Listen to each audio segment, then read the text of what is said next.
Hello, everyone. Thank you for joining us today on this webinar, Destination Japan for IT Professionals.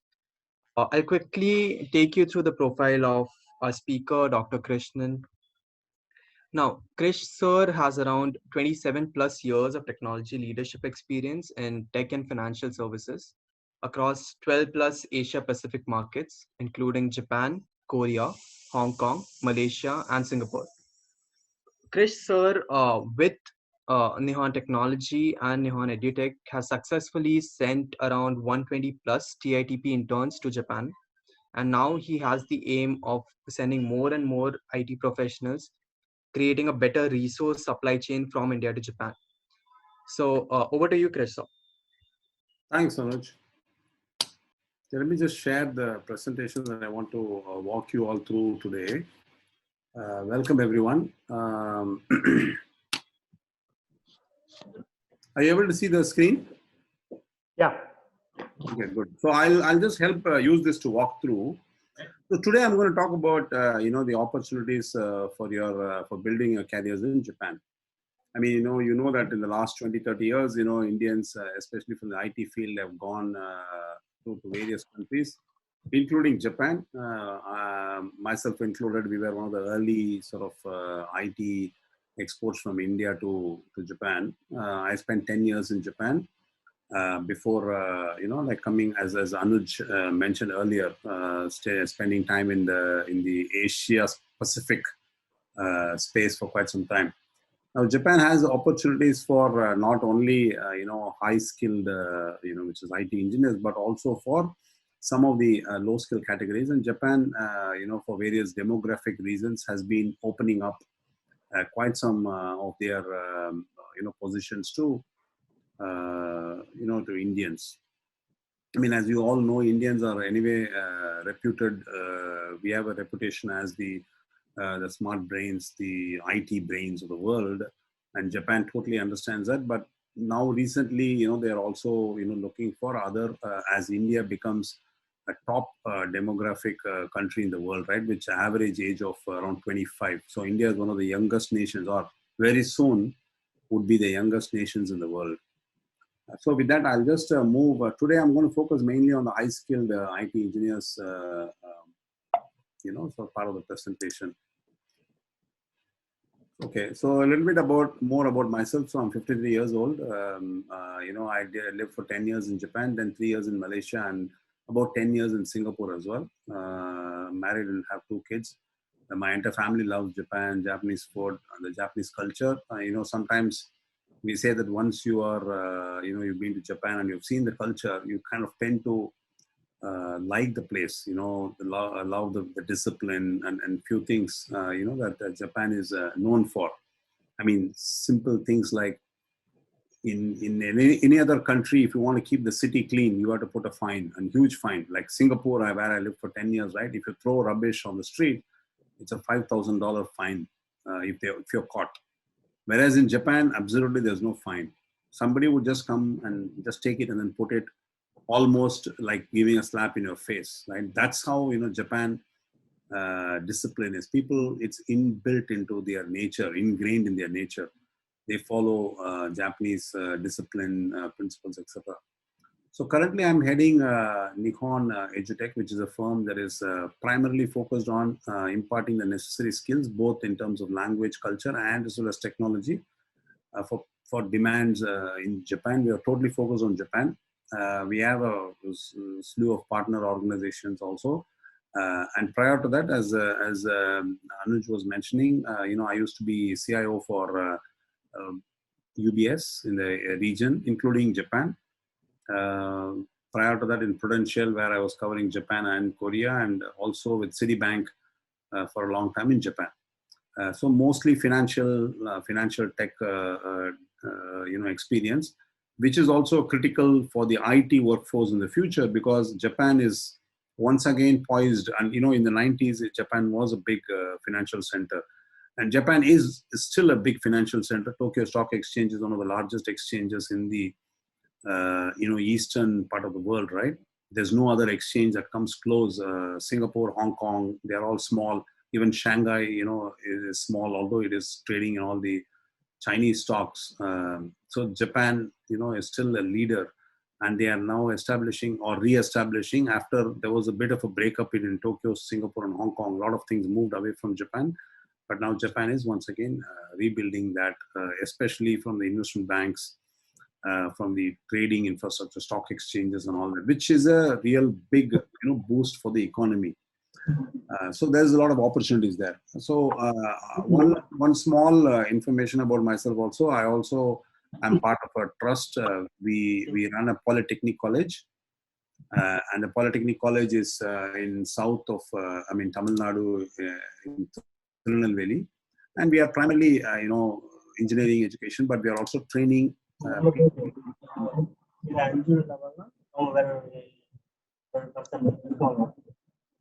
think somebody is having a talk. Can you guys go on mute?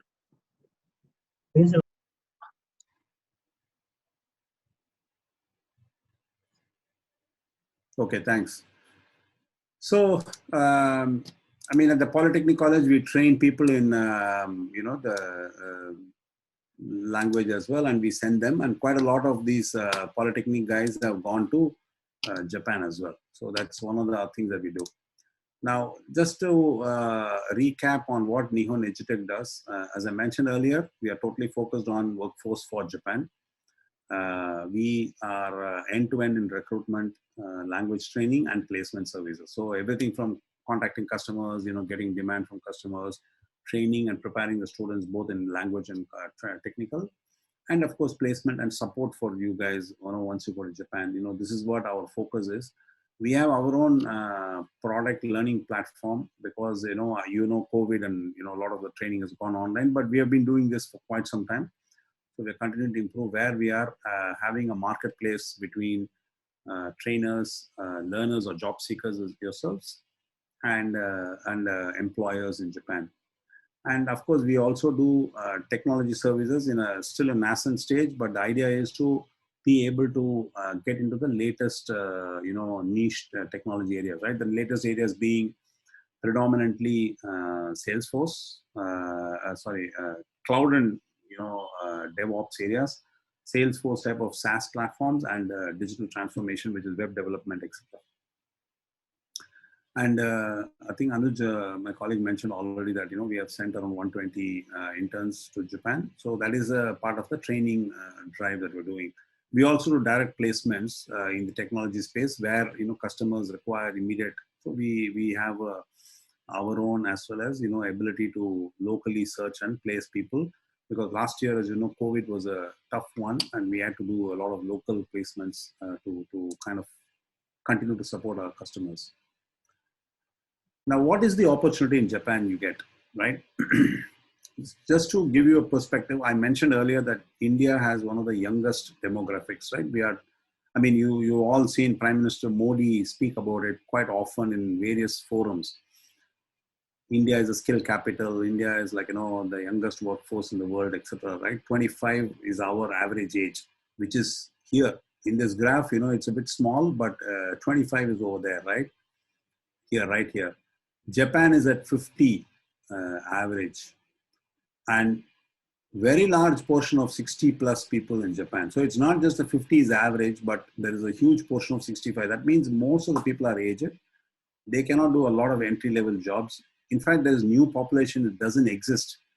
Each person, when they graduate, they get 2 jobs at least. So they have to choose one. That means half the jobs do not have somebody to fill. So that's the situation in Japan. And they're predicting at least 1.5 million by 2030 is a shortage, right? Which means even if they improve productivity by 2.5 times, i.e. one person does 2.5 times the work of an individual that is currently doing. And you all know Japan is a very productive nation. That means Japan is already, let's say, 30% higher in productivity than any other country in the world. They work long hours, they work more efficiently in a structured, disciplined manner, etc., etc. Even at 2.5 times productivity, they will just maintain their current GDP. So that's the challenge they have. So there is a huge demand for digital transformation because they have to automate also. If they don't automate, they will just fail. So to automate, they need more people. And that's the skills which we call as the frontier IT skills, right? Like AI, IoT, cloud. These are all newly emerging skills which will help them to automate. So that's one important thing they need. Second statistic you should be aware of is international students. Japan has been having, international students coming and studying Japanese, and then they go on to study in Japanese universities. Recently, Japanese universities also are giving English education. But as the population has been on the decline, more and more of these students are staying back and finding work in Japan itself. So, in the past, it's been mostly Vietnam, Philippines, Indonesia, the other economic giants, which were at one time peak, they all went down when China took over everything. So they are the ones who are moving into Japan. But recently, I think we are also seeing a lot of Indians, taking the route. Those who have the money to go and study Japanese in Japan, they do study Japanese, and then they go for Japanese universities to do masters, etc. So that the moment you do a master's in Japan, you get virtually, immediate placement in many of the firms locally. So by 2030, of this 1.5 million, it is projected that something like, in the range of 800,000 is just in the software, market itself, right? And you're talking about AI engineers, mobile development engineers, cybersecurity engineers, information security, and a slew of other things. We get IoT related engineer requirements quite some time. Embedded, therefore becomes sometimes a requirement. And you see the population graph, so this is around 60s, right? 60s, 70s, 80 million was the population. Went all the way up to 125, 130. I mean, just under shy of 130 is the peak for Japan. And it's been on the decline. You see from here, the peak was achieved and then it started declining. This is where we are, the red line.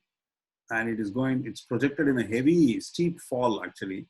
So by 2080, somewhere here, right, 30, 46, 80, they are looking at, again, going back to the 80 million or 75 million or below sort of population.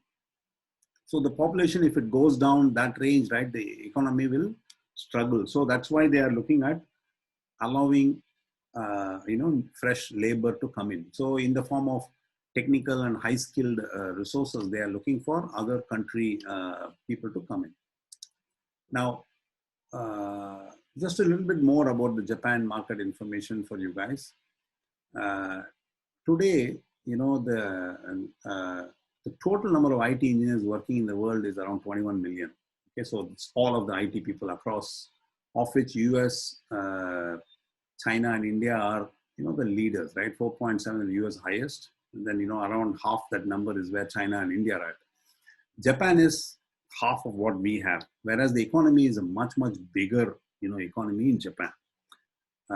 And that's where I think the problem comes in. Japan is a much bigger economy. They need much more technology skills, much more STEM skills. However, they are having a huge shortage. So the data is that, only 3% graduates are in the ICT fields, another 3% in the STEM fields currently studying in Japan. That means Japanese youngsters are not choosing these fields. In the past, they did, right? But now they're all going towards, like art, culture. As the economy has developed, there are fewer of them. So they are choosing easy and, they have enough wealth in their families that they are choosing other. So therefore, there's a shortage for, the entry-level IT, entry-level STEM work, which is, like sometimes in the mechanical field, also design work. These are all big areas where there's a shortage. And likewise, in the digital transformation field of discipline, right? The people that are available from the graduate pool, I'm talking purely from the graduate pool, available is actually declining. So there is a 1.5% decline in that area itself. So therefore, the new people coming in is getting lesser. So there is not an existing set of people. New people coming in is lesser. Therefore, the overall demand gets accentuated. Now, moving to the next slide. Now, so what is in it for you, right? The main thing that as I mentioned earlier is Japan is now relaxing the immigration policies. They want to let more and more people come into Japan.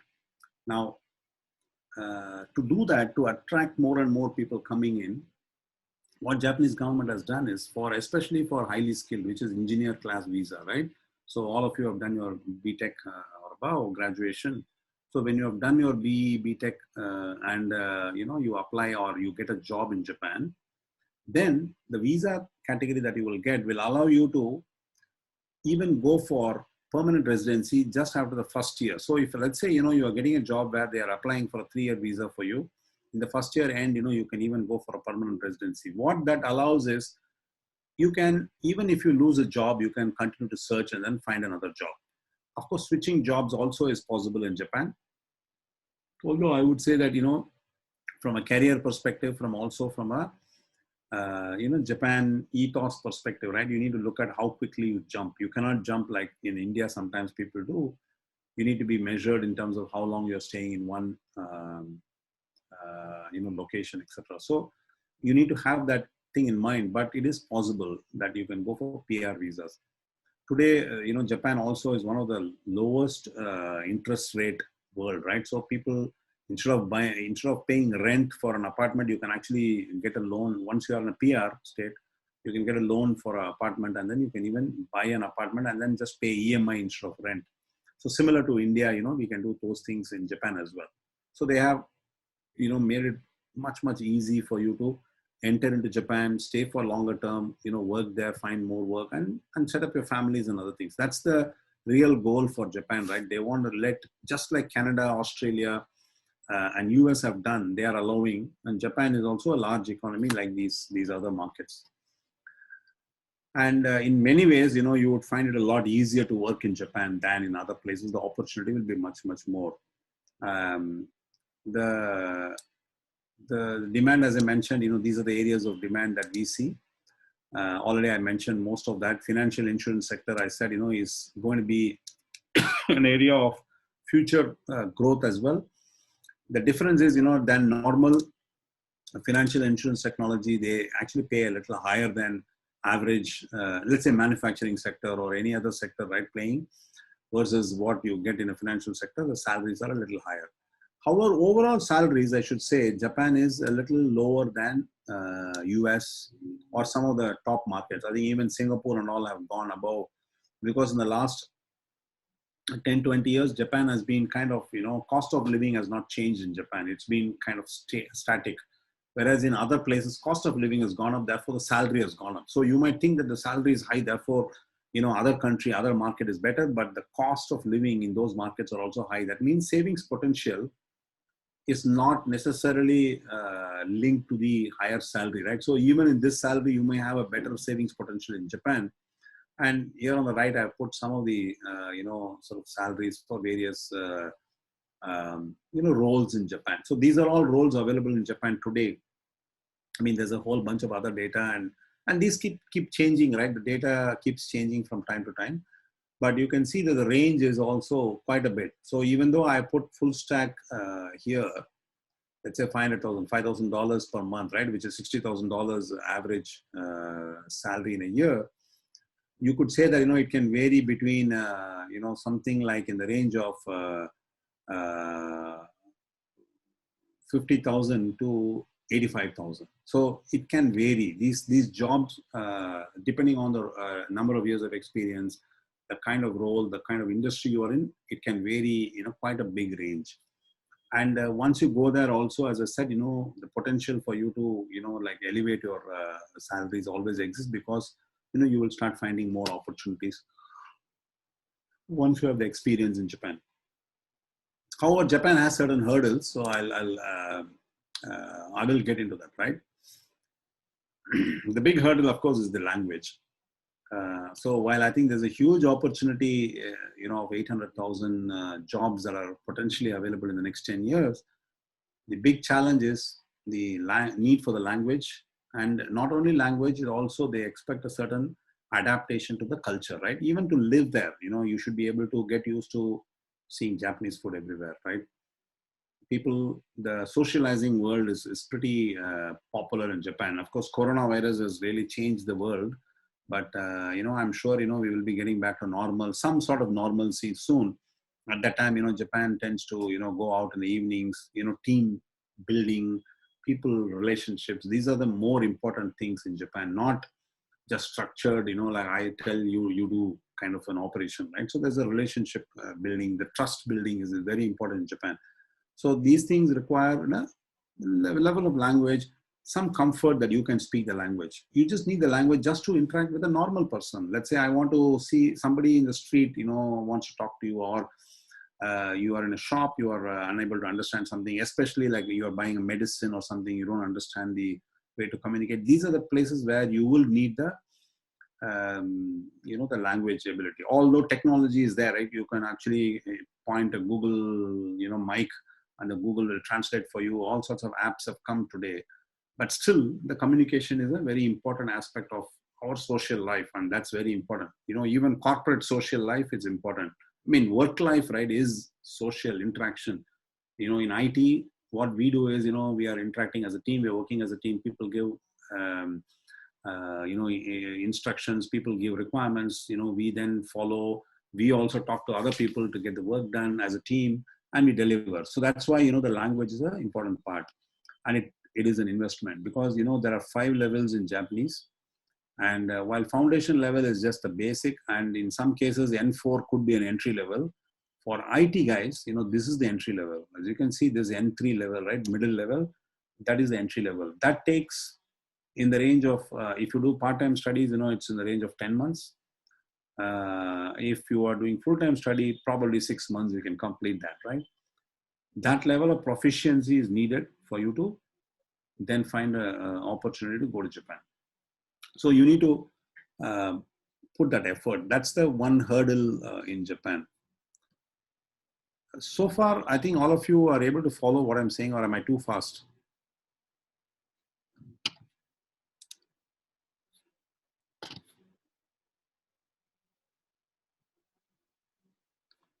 Okay, so I'll just continue if there's no comments. So the process we do is typically customer, we are finding demand from the customers in which areas, etc. Based on the demand, we do an initial selection, and then we start the education. Let's say, typically 6 to 10 months, as I mentioned. There'll be a language test, which is a, public test conducted by the Japanese, relevant agencies. So you will be going for those tests, and that's a proof, right?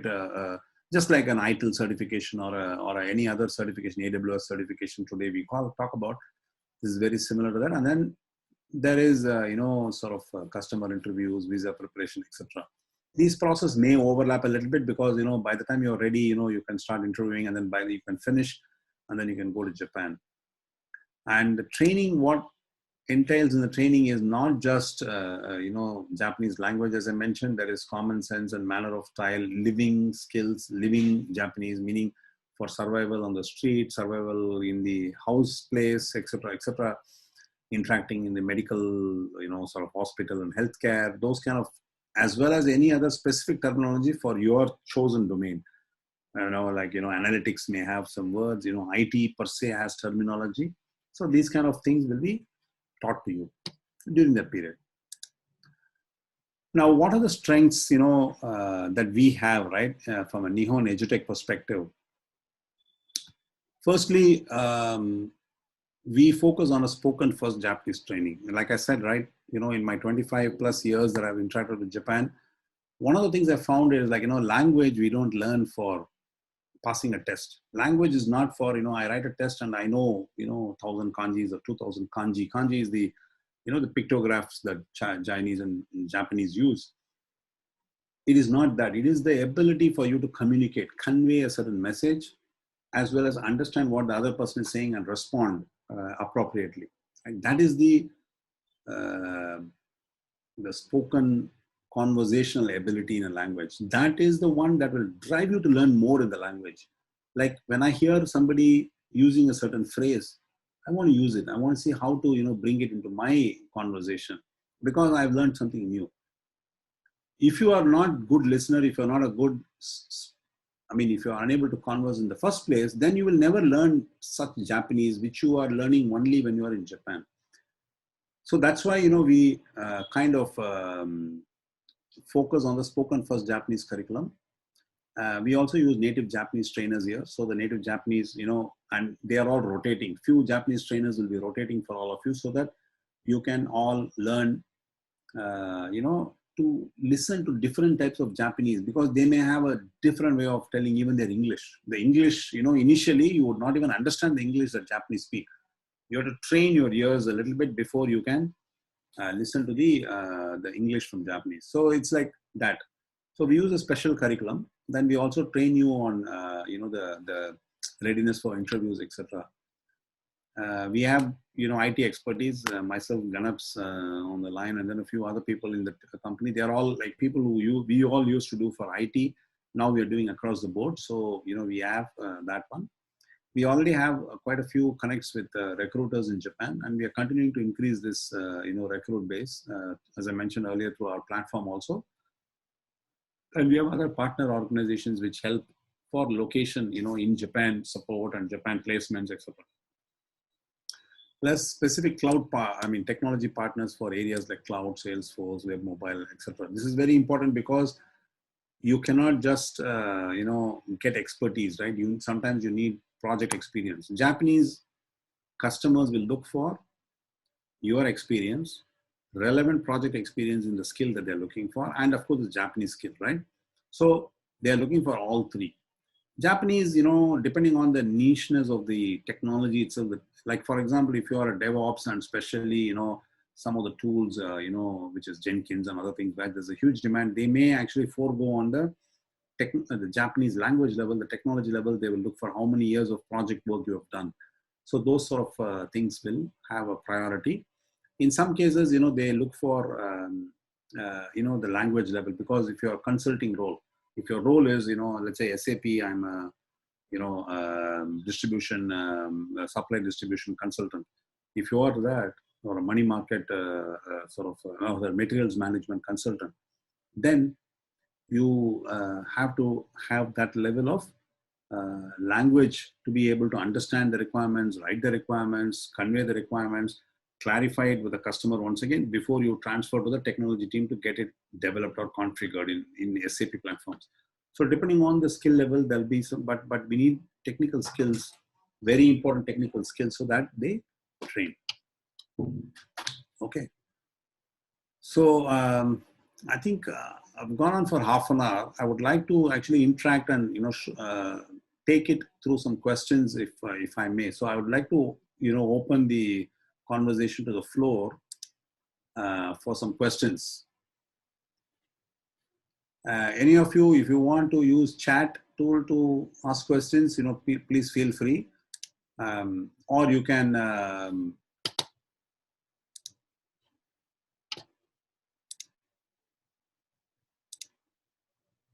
You can chat for any questions, or you can go into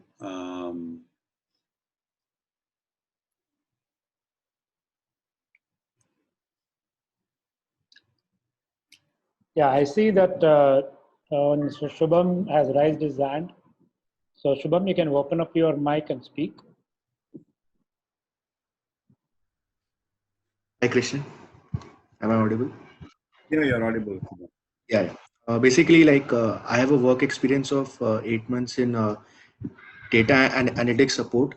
Mm-hmm. And actually, in my college, I had done Japanese training. I had given the exam of Infra, but I was unfortunately not able to pass it.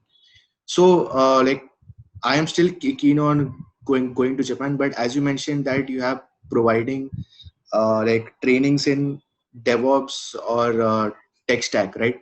So I want to focus only on data visualization, companies which deal with data visualization or analytics kind of support. So are there those kind of jobs available? And also it's necessary for me to learn N3 and pass it to show them my skill.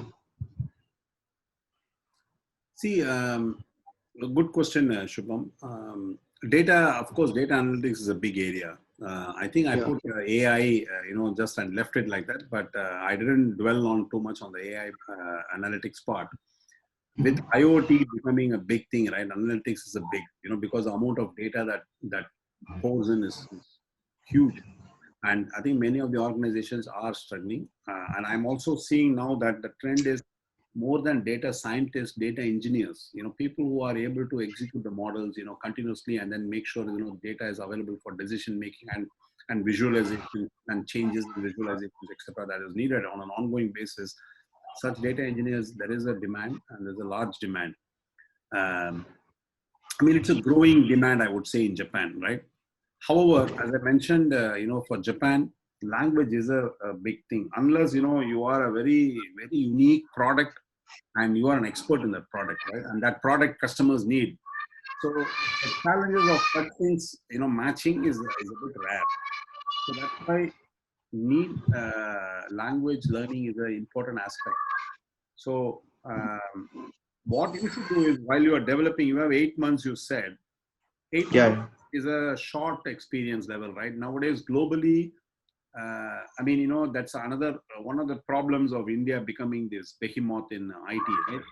What happened is, initially, there was no real expectation of like experience from India, but nowadays 2 to 3 year experience is pretty much a norm. Like, most of the customers will say IT means I want 2 to 3 year experienced people with so and so skills and so and so other qualifications or other sort of preferred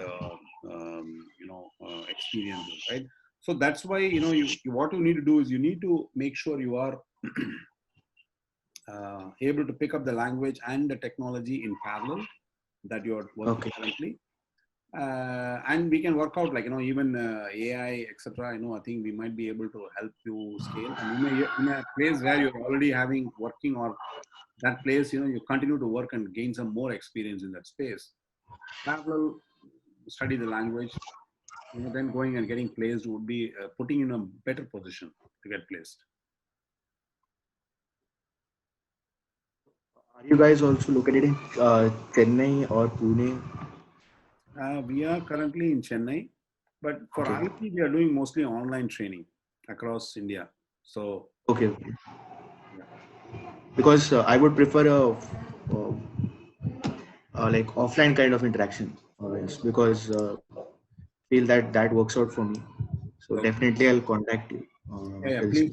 Please contact. I think we will also have your information, so we'll contact you and we'll take it forward. Certainly. Okay, Mr. Rajkumar Ravichandran has a question, I guess. So please go ahead. Hi, this is Rajkumar here. So I have 5 years of experience as a systems engineer in Capgemini. I was working Hewlett Packard earlier. So I've been to Japan once using business visa. I think it was in the year 2019. So I have a question. So I'm trying to migrate to Japan along with my family. So is it possible, because my wife has a diploma in interior design and I have an MCA. I have 5 years of experience with systems engineering, like I told you. So like, we're trying to migrate along with family. So is it possible, like, if both of us learn the language and then we try for jobs, is it possible to do it that way? Because there are other countries like Canada and Australia where they are doing migration along with the family. So I wanted to check if this kind of option is available. Certainly, I think as I mentioned earlier, right, for higher skills, you have a MCA master's qualification, so that would qualify you. There are actually calculation tables for Japan also. Like earlier, I put, right, 70 points they would give. I think obtaining a job is going to be important for you to go there, right? Because initially the cost of living otherwise would not sustain you.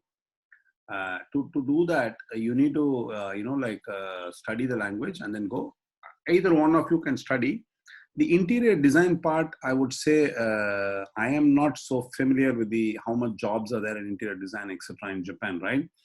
But I'm sure, like, if she also learns, a lot of the spouses do work in Japan.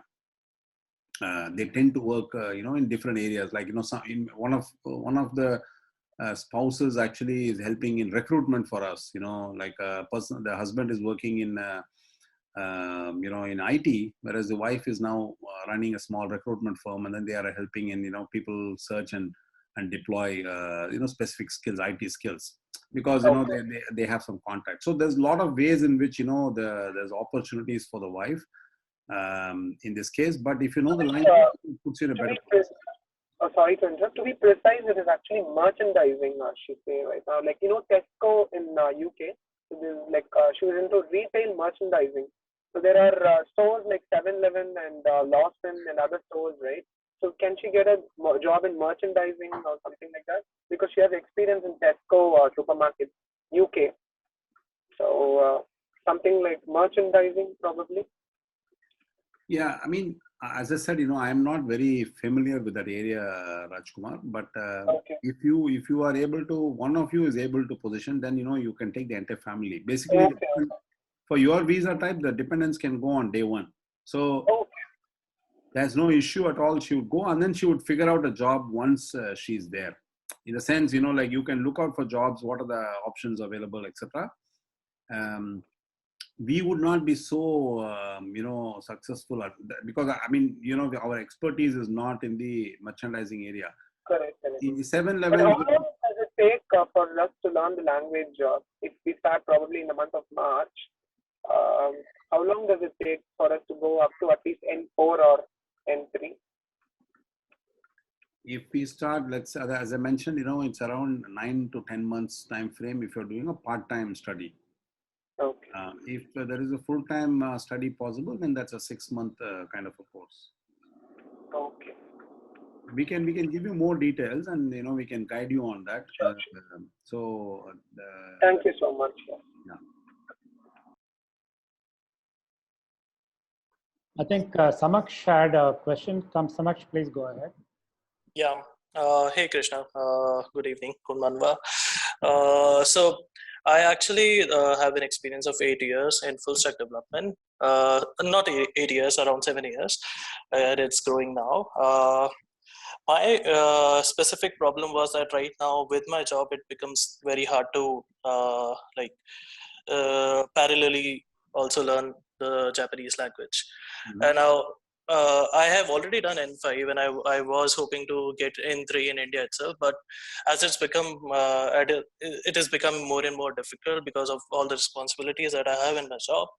I was hoping if there is a way to get a job in Japan and then continue studying there. Yeah, so the two options I see, I mean, today, I don't know what was the time commitment that you had earlier, but we do 2 hours per day. So for the 10 months time period that I was talking about, it's a 2 hour per day training period, like morning 6 to 8. If that would still be difficult for you, I mean, the reason why we came to that model was because, people wanted to continue to work and study and they can't spend much time. So we were trying to squeeze it in a 2 hour sort of a model, right, per day. Yeah. If that's still difficult, the alternative is, sort of weekend courses. But like, your experience, I'm assuming that you're married. No, I'm not. You're not? Okay. So Yeah. maybe in the weekends you can spare some time. Yeah. If such things work, then you can study. Because even if you go to Japan, if you have to study, you need to do the same thing. I think Anuj was also saying, Ganpati was also saying the same thing to me, I guess. Yeah. So, okay. I mean, I think, the one odd option I would say is, Samaksh, in your case, full stack is a, quite a,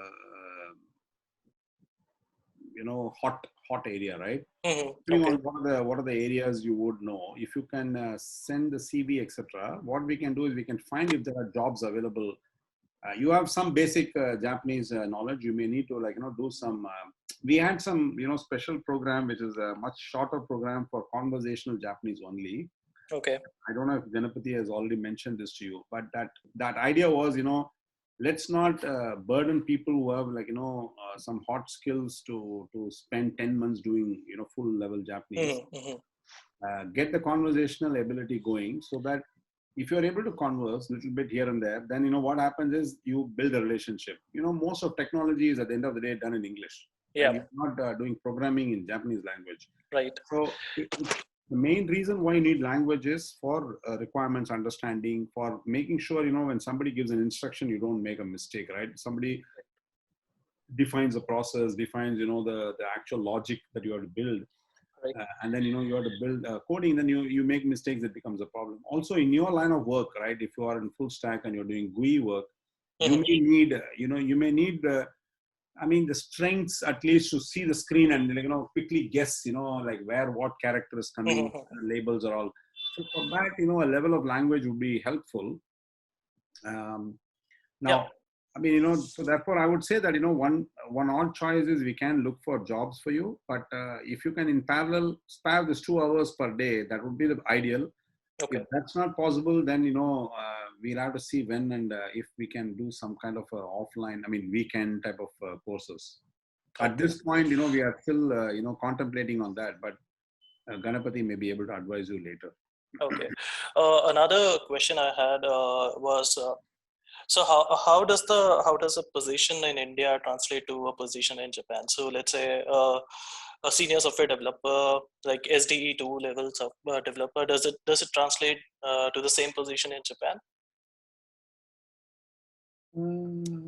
See, it's broadly going by number of years of experience you have and the skill Mhm. set you have, right? Yep. So, in most cases, you would go on a parallel basis, right? But in India, sometimes, organizations do, have different levels and that they don't match one to one.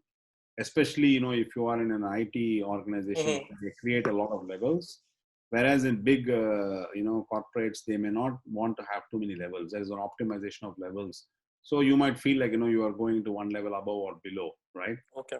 But it'll be, there or thereabouts. It won't change much. It's a number of years of experience and the skill set you're bringing to the table that matters.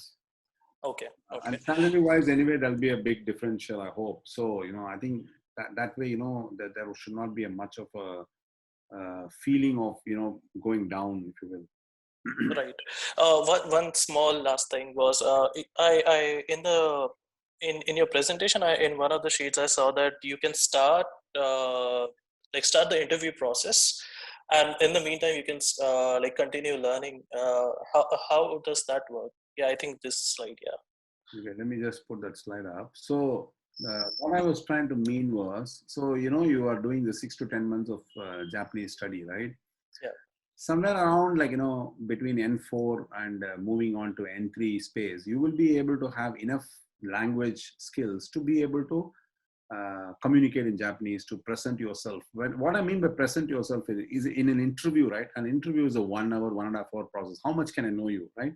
Yeah. So typically what happens is the customer is like saying, okay, there is a job description and, there is you with your CV, right? Right. You kind of say that, okay, for this job description, much as CV matches.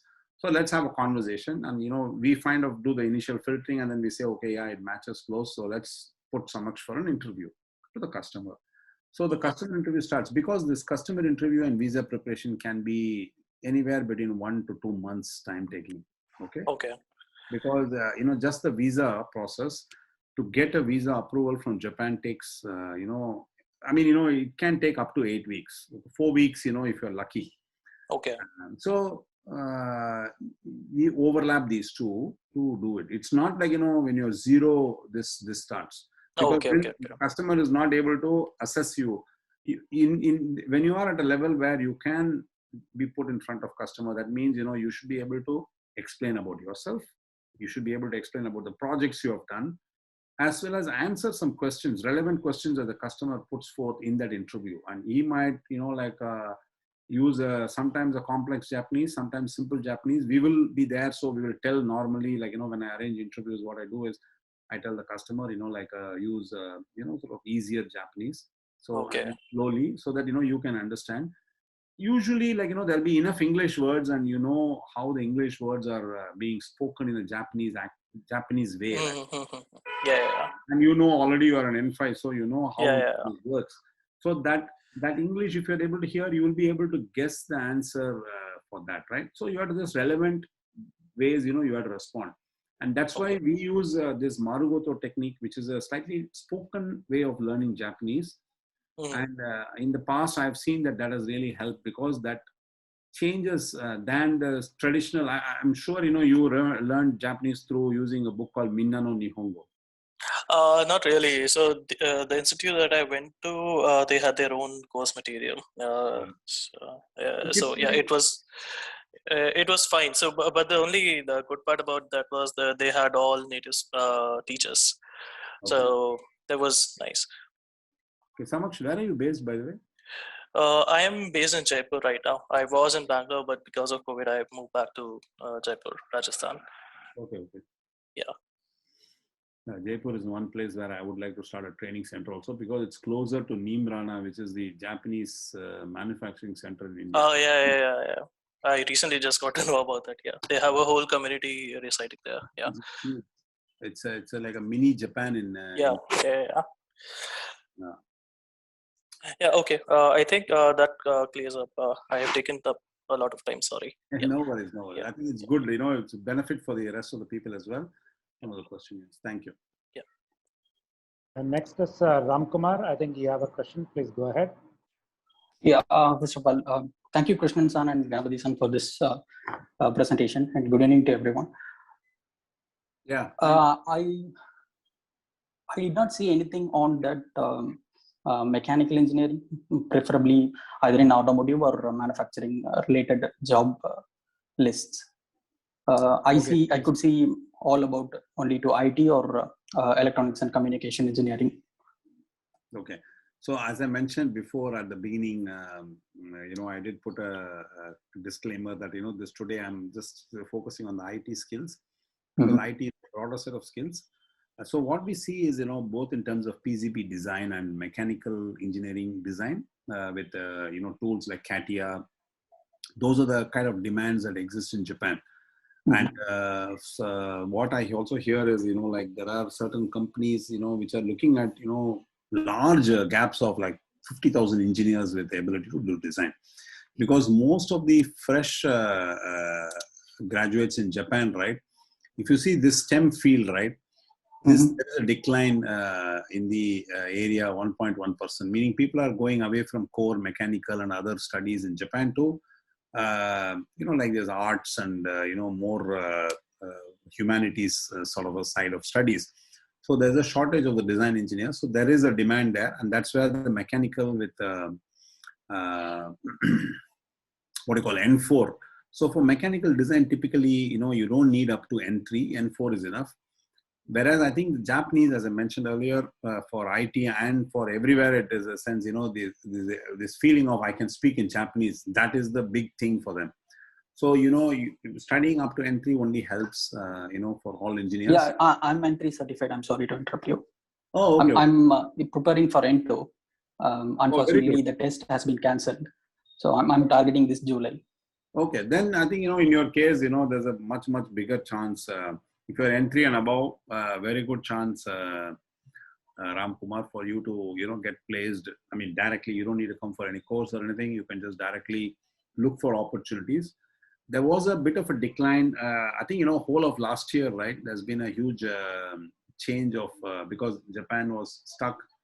They are unable to bring in people. So we are now restarting the entire process of, you know, like what sort of job requirements are there and stuff like that. I mean, if you give us the profile and the details, and we can also look for through our contacts and, you know, helping with some level of ability to interview, to get yourself, you know, impress the customer, right, in an interview. I think that should do it. Yes, that helps greatly. And one more question. Do we have any idea or the prospects of hope regarding the travel ban in Japan for the foreigners? Because I've been attending many interviews through the calls, but I'm not getting the process to get completed. They do the screening test and they are collecting the resume, but they're not proceeding further. Correct. So that's the challenge we are having. All of us are having, you know, we are also waiting on, I have around 80 odd people who are just waiting for the last 10 months now, unable to go. They have their, you know, training all done.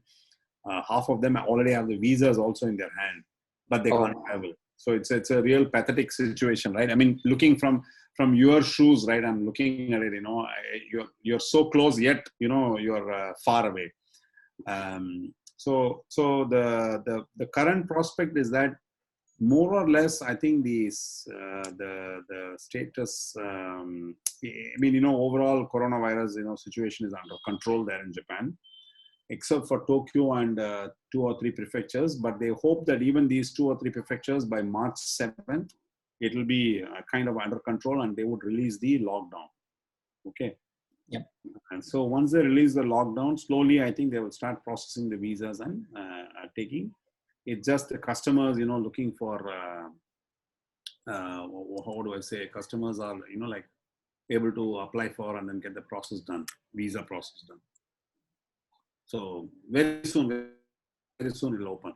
That's my prognosis, and I hope, it does happen for the benefit for all of us. Yes, absolutely. That answers my question. Thanks you, Krishnan and Ganapati. Okay. Anyone else have any other questions?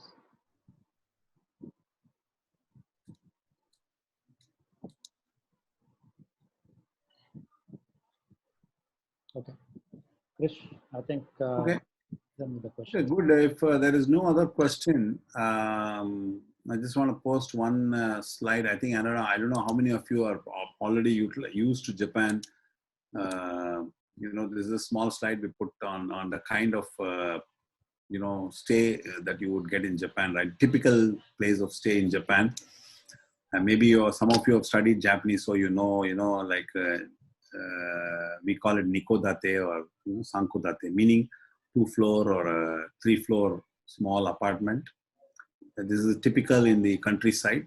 In the city, in Tokyo and all, it could be bigger, but there's always a small ofuro or a bathroom in the apartment, and typical small things that you would know, from chopsticks to gas range to slippers you use in the house and all that stuff. Is it Leo Palace? No, not Leo Palace. It's just a sample. And futons.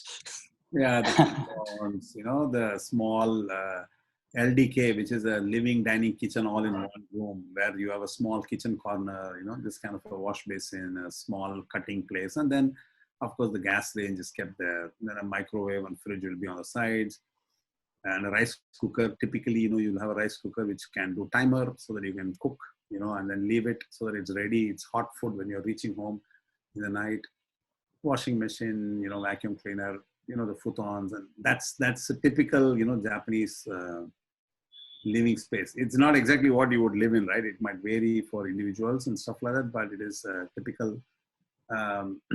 One other interesting, aspect that you might want to know is nowadays Oyo is very popular in Japan to rent apartments, because in the past what happened was, it's very difficult to go and rent on your own. I think Rajkumar, you asked about your family and all that stuff, right? So, if you're going like that, how do you get a guarantor? They ask for a guarantor process, and somebody local has to guarantee, this thing. So Oyo has come to help in intermediating this process, right? So you can also search for apartments or rentals through Oyo. It cuts you have to pay 6 months rent on day one. Why? Because 2 months goes as a deposit, 2 months goes as a key money. It's going to some to the owner or whatever, and then 1 month goes as a advance rent, meaning you always pay rent at the beginning of the month, and 1 month goes as a brokerage to the broker who's showing you the apartment. So the 6 months of rent that you have to pay upfront, right? That's in India also this advance system works, but in Japan for the higher rents, it's a bit costly. So I think Oyo is trying to using technology to disintermediate this whole massive costly affair in Japan. So there are some new things coming. So Japan is becoming easier, sort of to go in, adjust to, and then get in. Language is still a challenge, is the biggest challenge. So those who have learned or started on the journey, that's good.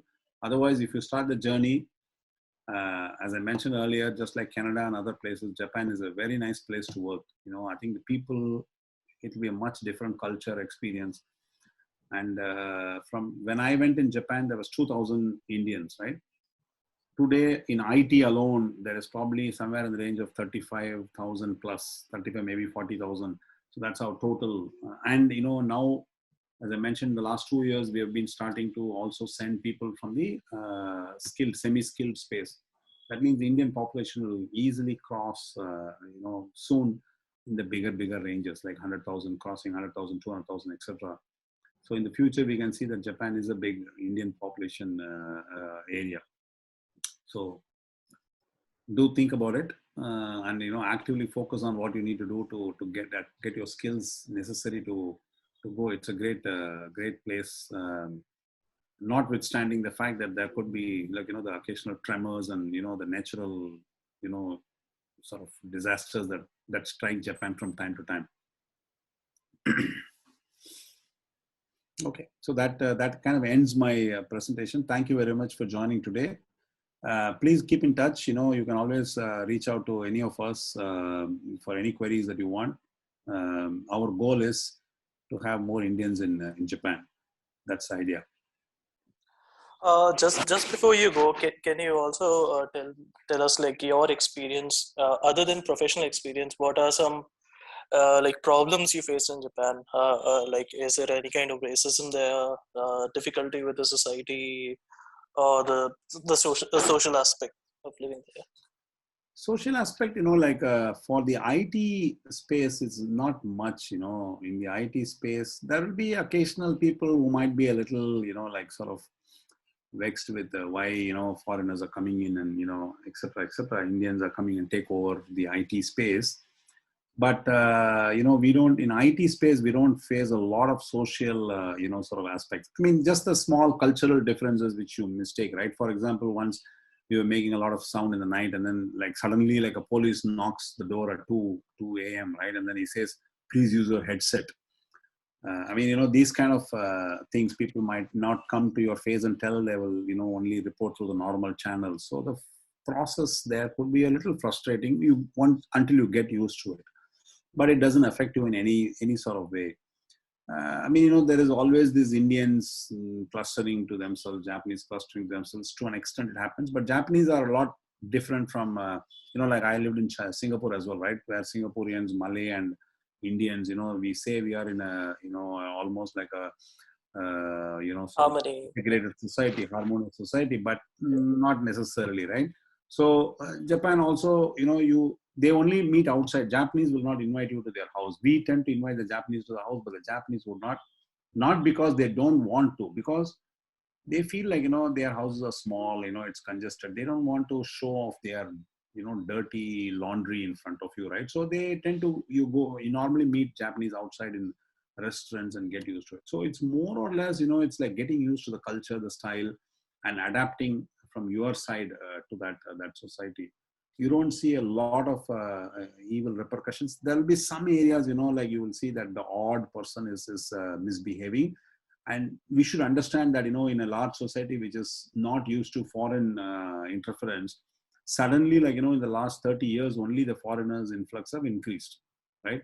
I mean, like I said, when I went in 1990, early 90s, right? From 1950s onwards, all the way, there was only 2,000 Indians in all of Japan for 40 years, right? Suddenly, from the beginning of 90 to by 2010, in 20 years, this has grown to 30,000 plus. So, that is 15 times growth. Imagine suddenly, the number of, that's just Indians I'm talking about, right?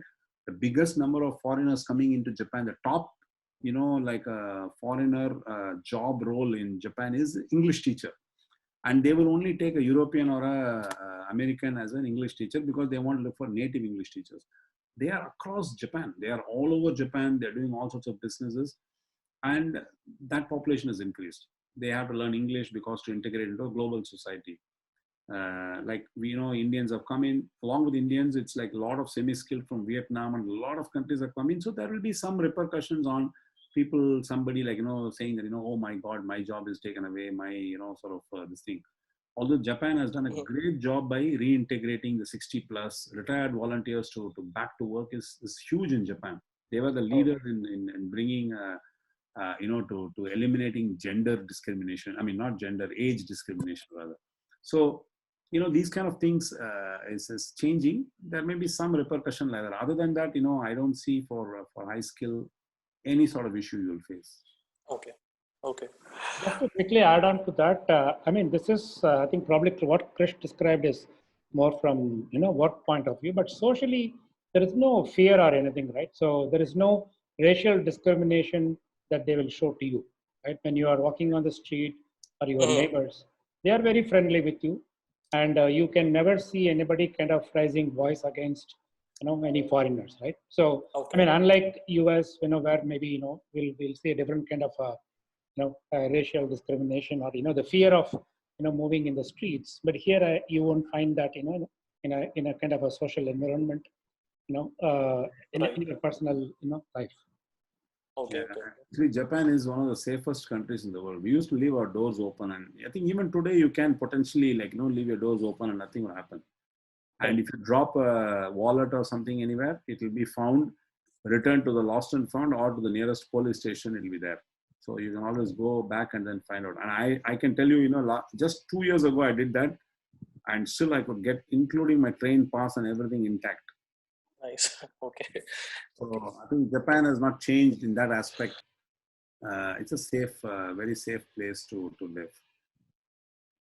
Okay. Good. Okay. Okay. Thank you very much, everyone. Thanks for your time, and do keep in touch for any help we can do. Yeah, thank you. Thank you, Krishna. Thank you. Thank you. Ganapati. Thanks, everyone. Thank you. Thanks for joining. Thank you, Krishnan and Ganapati. Thank you. Thank you. Thank you so much.